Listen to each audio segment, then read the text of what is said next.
शुक्राचार्य की पुत्री देवयानी की प्रेम कहानी। शुक्राचार्य की पुत्री देवयानी के प्रेम प्रसंग और विवाह की ये कहानी बहुत ही रोचक है। आइए ये पौराणिक कहानी सुनते हैं।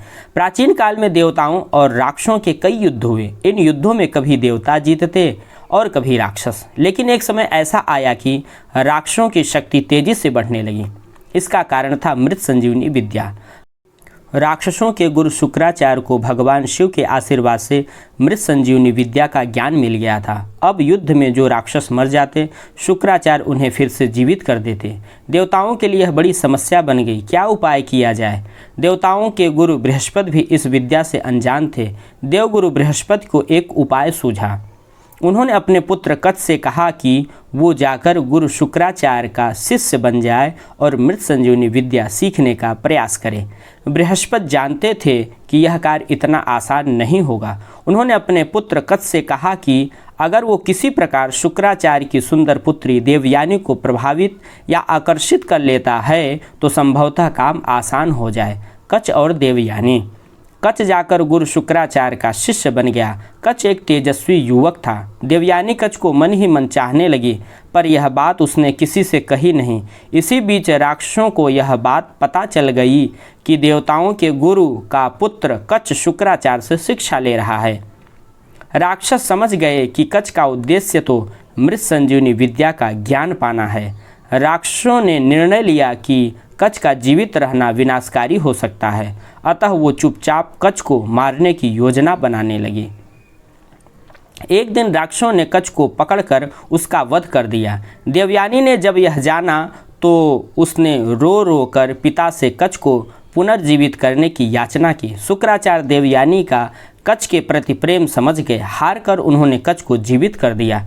इस बात से राक्षस चिढ़ गए। उन्होंने कुछ दिन बाद पुनः कच्छ को मृत्यु के घाट उतार दिया। लेकिन शुक्राचार्य भी क्या करते, पुत्री मोह में उन्हें पुनः कच्छ को जीवित करना पड़ा। अब तो राक्षस क्रोधित ही हो गए। उन्होंने सोचा जो भी हो जाए कच्छ को रास्ते से हटाना ही होगा। उन्होंने तीसरी बार कच्छ को मार डाला। इस बार राक्षसों ने चालाकी की। राक्षसों ने कच्छ को मारकर उसके शरीर को जला दिया और राख को एक पेय में मिलाकर अपने गुरु शुक्राचार्य को ही पिला दिया। राक्षसों ने सोचा चलो अब तो छुट्टी हो गई कच्छ की। लेकिन देवयानी ने जब कच्छ को कहीं नहीं पाया तो वो समझ गई कि क्या हुआ होगा। देवयानी ने पुनः अपने पिता शुक्राचार्य से विनती की कि वो कच्छ का पता करें। शुक्राचार्य महान ऋषि थे। उन्होंने अपने तपोबल की शक्ति से कच्छ का आवाहन किया तो उन्हें खुद के पेट से कच्छ की आवाज़ आई। शुक्राचार्य दुविधा में पड़ गए।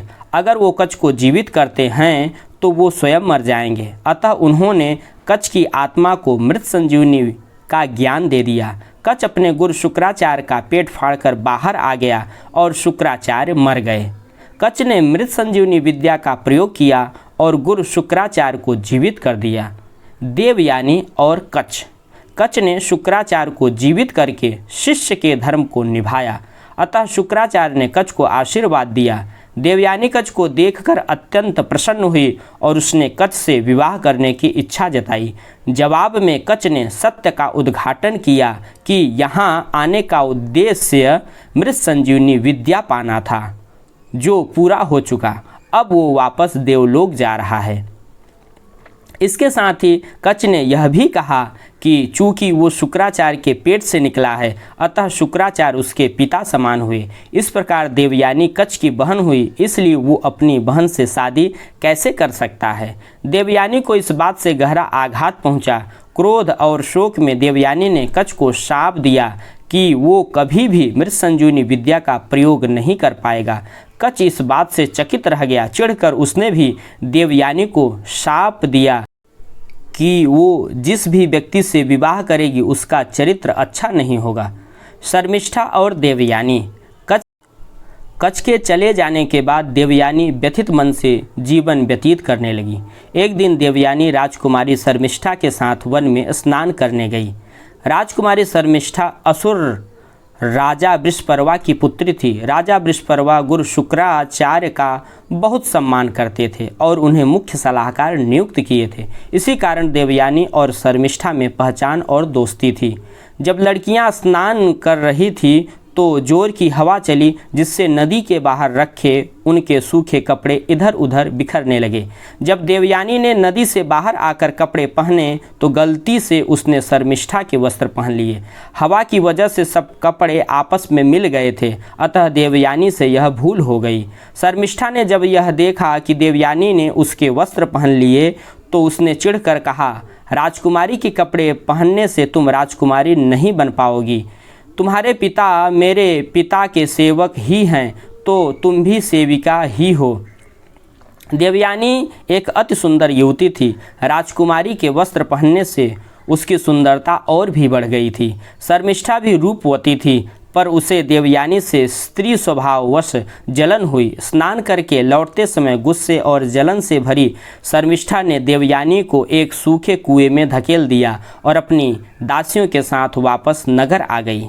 कुआं बहुत गहरा नहीं था, अतः देवयानी बच तो गई, लेकिन वो उस कुएं से बाहर नहीं निकल पाई। गिरने से लगी चोट से कराहती देवयानी बचाव की गुहार लगाने लगी। संयोगवश उसी जंगल में युवा राजा ययाति शिकार खेल रहे थे। राजा ययाति महान प्रतापी राजा नहुस के पुत्र थे। जब ययाति कुएं के पास से गुजरे तो उन्हें देवयानी की करुण पुकार सुनी। राजा ययाति ने देवयानी का हाथ पकड़कर कुएं से बाहर निकालकर उसकी प्राण रक्षा की। देवयानी और ययाति। राजा ययाति एक सुदर्शन पुरुष थे।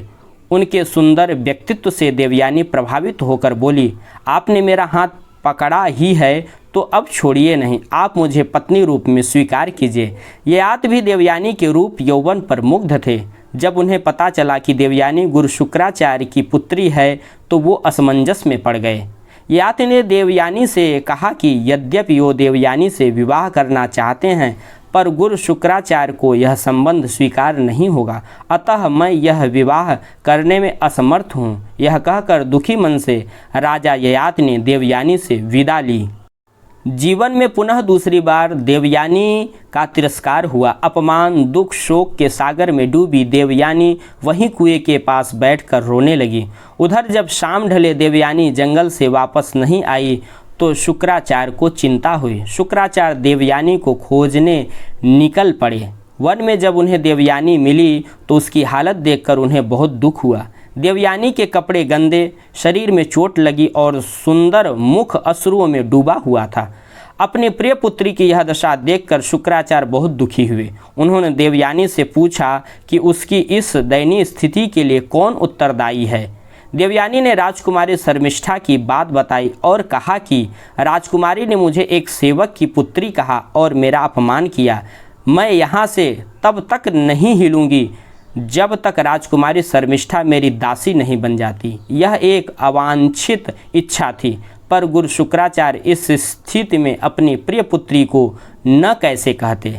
शुक्राचार्य ने राजा वृषपर्वा को संदेश भेजा कि वो उनके राज्य में वापस ही नहीं लौटेंगे अगर देवयानी के इच्छानुसार राजकुमारी शर्मिष्ठा देवयानी की सेविका नहीं बनी तो।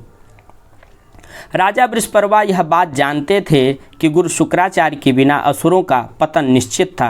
राजकुमारी शर्मिष्ठा भी यह बात जानती थी, अतः अपने वंश और राक्षस जाति के लिए उसने आखिरकार देवयानी की सेविका बनना स्वीकार कर लिया। देवयानी, शर्मिष्ठा और राजा ययाति। दिन बीतने लगे। एक दिन देवयानी उसी वन में घूम रही थी कि पुनः उसकी मुलाकात राजा ययाति से हो गई। देवयानी और ययाति दोनों एक दूसरे को देखकर अत्यंत प्रसन्न हुए। इस बार देवयानी ययाति को अपने साथ लेकर पिता शुक्राचार्य के पास पहुंची और ययाति से विवाह करने की इच्छा व्यक्त की। गुरु शुक्राचार्य ने देवयानी की इच्छा स्वीकार की, पर उन्होंने ययाति के सामने शर्त रखी कि जीवन में कभी भी ययाति की वजह से देवयानी के आंख में एक भी अश्रु बहना नहीं चाहिए। ययाति ने यह शर्त सहर्ष मान ली, अतः देवयानी और ययाति का विवाह हो गया। देवयानी से विवाह के बाद राजा ययाति वापस अपने राज्य प्रतिष्ठानपुर, आधुनिक समय में इलाहाबाद शहर, वापस लौट गए और आनंदपूर्वक जीवन व्यतीत करने लगे। देवयानी के साथ सेविका राजकुमारी शर्मिष्ठा भी आई थी। दासी होने के बावजूद चूंकि शर्मिष्ठा एक राजकुमारी थी, अतः उसे भी रहने के लिए एक अच्छा महल दे दिया गया था। एक दिन शर्मिष्ठा अपने उद्यान में घूम रही थी कि उसका सामना उधर से गुजरते राजा ययाति से हो गया। कच्छ के सांप का असर कहें या शर्मिष्ठा की सुंदरता या विधि का खेल, राजा ययाति शर्मिष्ठा की सुंदरता पर मोहित हो गए। शर्मिष्ठा भी ययाति की ओर आकर्षित थी। शर्मिष्ठा ने ययाति से विनती की कि वो उसकी भावनाओं का सम्मान करते हुए उससे विवाह कर लें। इच्छा तो ययाति की भी थी, पर वो यह जानते थे कि देवयानी को पता चला तो बहुत क्रोधित होगी। देवयानी को कष्ट हुआ तो गुरु शुक्राचार्य का रोष ययाति पर टूटेगा। शर्मिष्ठा ययाति से कहती है, राजधर्म के अनुसार यह बात जरा भी अनुचित नहीं कि एक राजा एक राजकुमारी से विवाह कर ले। अगर दोनों के मन में एक ही भाव हो तो हम दोनों के मन में एक ही भावना है, इसलिए हमें निसंकोच विवाह कर लेना चाहिए। आखिरकार ययाति शर्मिष्ठा की बातों से निरुत्तर हो गए और दोनों ने गुपचुप गंधर्व विवाह कर लिया। कुछ दिन बाद देवयानी गर्भवती हुई और उसके 2 पुत्र हुए, यदु और तुर्वस्तु। उधर शर्मिष्ठा ने भी 3 पुत्रों को जन्म दिया, पुरु, अनु और द्रुह्यु।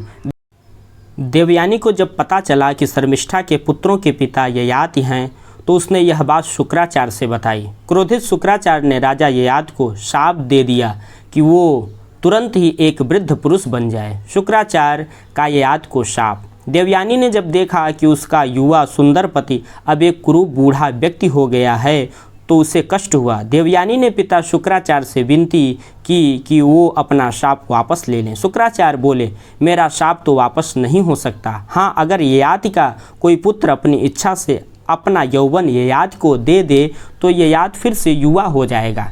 भोग में डूबे ययाति का मन यौवन के आनंद से भरा नहीं था। वो बड़े आत्मविश्वास से अपने बड़े पुत्र यदु के पास गया और यौवन देने की बात कही। यदु ने ययाति को मना कर दिया। इसी प्रकार तुर्वस्तु, अनु, द्रुह्यु ने भी ययाति के आग्रह को ठुकरा दिया। अंत में ययाति ने अपने सबसे छोटे पुत्र पुर से याचना की। पुर ने सहर्ष अपने पिता की बात मान ली और यौवन दे दिया। उसी पल ययाति पुनः युवा बन गए और पुर एक वृद्ध व्यक्ति बन गया। ययाति ने आनंद पूर्वक 100 साल तक यौवन का उपभोग किया। 100 वर्ष पूरे होने के बाद भी ययाति ने जब अपने को असंतुष्ट पाया तो यह सोच में पड़ गया। उसे समझ आया कि इच्छाओं का कोई अंत नहीं है। लाख मन की कर लो मगर फिर कोई नई इच्छा पैदा हो जाती है। ऐसे कामनाओं के पीछे भागना व्यर्थ है। अतः ययाति ने अपने पुत्र पुर के पास वापस जाकर उसे उसका यौवन वापस कर देने की सोची। जब पुर को अपने पिता ययाति की इच्छा पता चली तो उसने कहा, अपने पिता के आज्ञा का पालन तो मेरा कर्तव्य था। आप अगर चाहें तो कुछ समय और आनंद भोग करें, मुझे कोई कष्ट नहीं है। ययाति ने जब यह बात सुनी तो उन्हें बहुत ग्लानि हुई। ययातिपुर की उदारता से बहुत प्रभावित हुए और सबसे छोटा होने के बावजूद उन्होंने पुर को अपना उत्तराधिकारी घोषित कर दिया। ययाति के पुरुष को उसका यौवन वापस लौटा दिया। पुनः वृद्ध रूप में आकर ययाति देवयानी और शर्मिष्ठा के साथ राज्य छोड़कर वानप्रस्थ हो गए। आगे चलकर राजा ययाति के 5 पुत्रों ने 5 महानतम वंश का निर्माण किया। राजा यदु से यदुवंश हुए यानी यादव, राजा तुर्वस्तु से यवन वंश तुर्वक, राजा अनु से म्लेच्छ वंश ग्रीक, राजा द्रुह्य से भोज वंश, राजा पुरु से पौरव वंश या कुरुवंश। देवयानी और शर्मिष्ठा देवयानी की इस रोचक कहानी को व्हाट्सएप फेसबुक पर शेयर जरूर करें जिससे अन्य लोग भी ये जानकारी पढ़ सकें। राधे।